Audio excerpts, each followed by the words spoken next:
Hi there, and welcome. In this quick tutorial, we'll show you how to set up a welcome message for guests in your property management system. Let's get started. First, log into your PMS dashboard. Next, head over to the Settings section.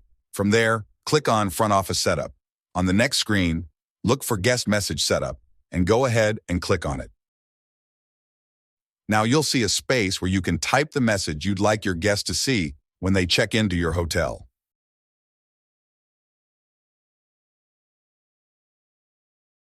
Once you've entered your message, look to the top right corner.